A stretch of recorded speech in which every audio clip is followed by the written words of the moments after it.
friend Graham here from the recordingrevolution.com, and welcome to a new mini-series I'm doing called Mixing with EQ. I want to break down the power of EQ, how to use it, how to think about it, how to harness it in your mixes, in your DAW, with your plugins so that you can get better sounding mixes today simply by better utilizing the most powerful tool you have available to you in your plugin list, and that is your EQ. We're going to cover a few different things in the 7-part series. Today, I'm going to share with you the way you need to think about an EQ.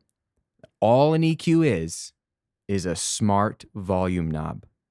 Okay, that's all an EQ is. It is another volume knob beyond your fader. That's just a little smarter than your volume fader. Okay? Volume is really what we're trying to balance in mixing. And that's why it's important you spend a lot of time getting your gain staging right and spending time just playing with the volume faders before you even drop in a single plugin. But when it comes to EQ, this is your most powerful tool because it takes volume to the next level. Now, what I want to show you is what EQ can do to a mix. Here I have a mix where it's just got EQ and compression. That's all these plugins are, is EQs and compressors. Nothing else. Okay, and what I'm going to do, all the top lines are EQs, okay? The very top insert in all my tracks are EQs. So what I'm going to do is press play, and in one click, I'm going to bypass or turn off all the EQ in this mix. And you can hear what happens to the mix. Just to be a quick representation of the power and the scope of what simple little EQ moves are doing. These are all 3 dB or less moves on simple EQs. Let's take a listen. Sticks and stones are tearing me until you start breaking me down to my bones and fill me with spirit, sword, shield, and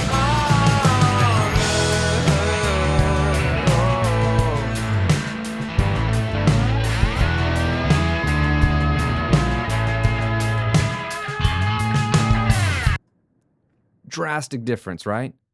There's nothing fancy here. There's no fancy plugins. These are boring little EQ moves across all my tracks.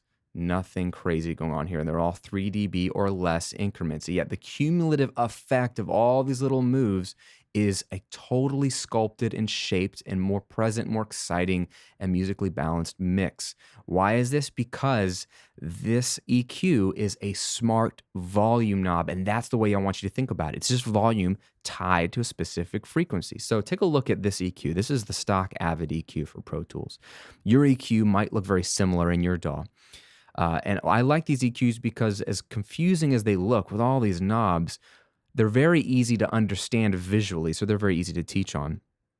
For example, in this graphical interface here, I really have just the frequency spectrum from left to right. 20, which is 20 hertz, is the lowest it'll go, all the way up to 20,000 hertz, or 20K. The K stands for 1,000. And this is supposedly the range of human hearing. Now, I can't really hear 20K, nor can I hear 20 hertz.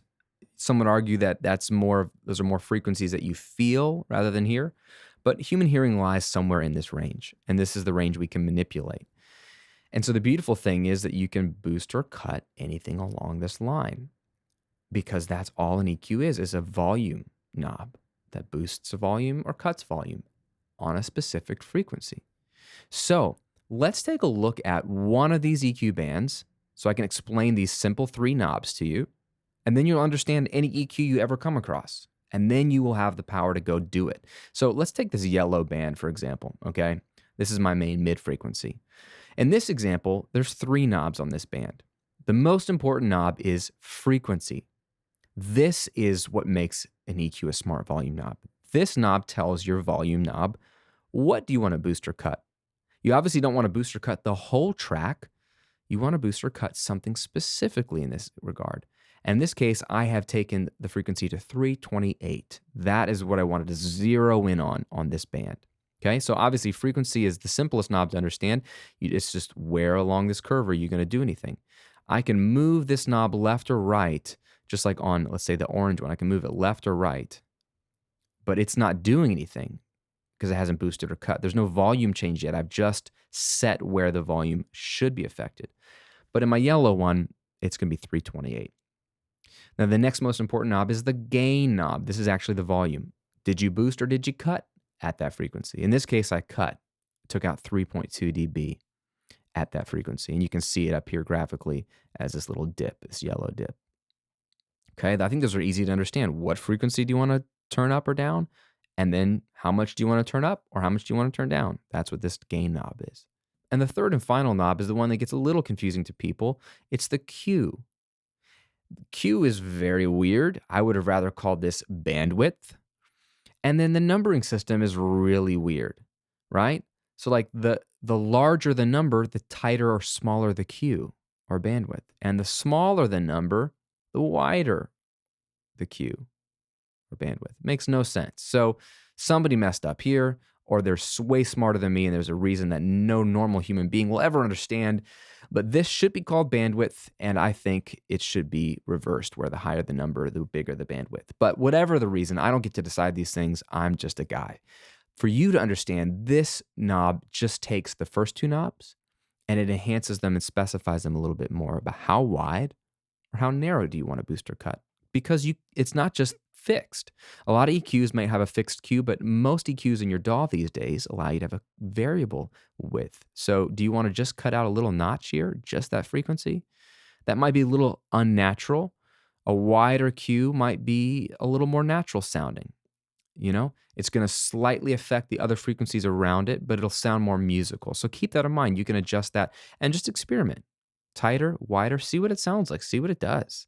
In this case, I left it at sort of a pretty neutral 2.2 Q. So it's going to affect mostly my frequency and a couple of frequencies around it.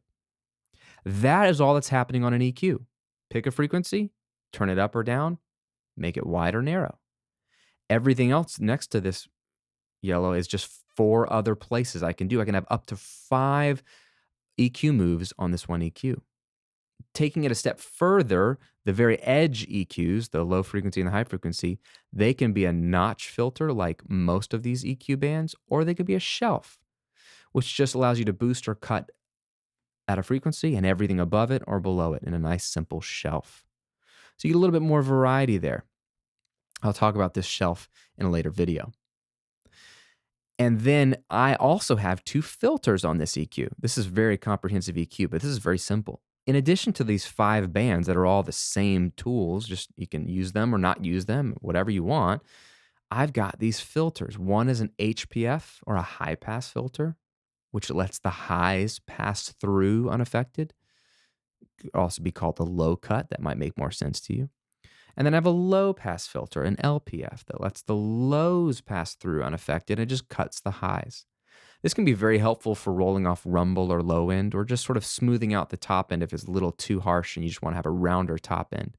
These are just filters. They're very simple EQs. Again, they have a frequency knob and they have a Q knob, just like the other ones. Where do you want to cut with these filters?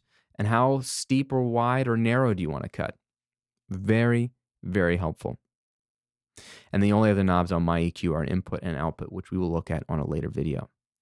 All that to say, my friend, an EQ is just volume boosting and cutting. That's all it is. It's the same as your fader. You look at your faders here and you can boost or cut. I think everybody understands that. Well, that's all an EQ is. It's boosting or cutting, but now you're doing it at a more specific layer. For example, if you feel like, man, I'm just cranking up the volume of this acoustic guitar. I can't hear it very well. So you're cranking up the volume fader. Maybe it's a volume problem, but maybe it goes a little bit deeper. Maybe the more you turn up the volume, it's still not cutting through enough. That might be a clue to you that it's time to take the volume to a more specific level and grab an EQ. So now you can boost or cut a specific frequency so that you can hear that acoustic guitar better. That's all EQ is. Smart volume knob.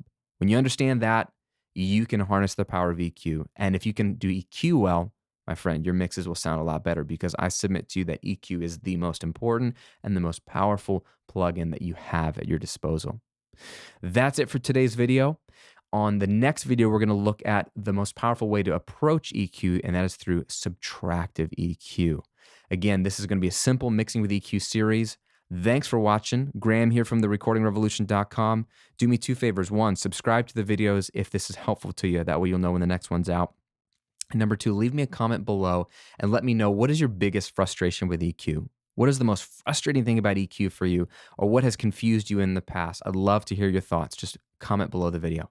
That's it for today. I'll see you on the next video.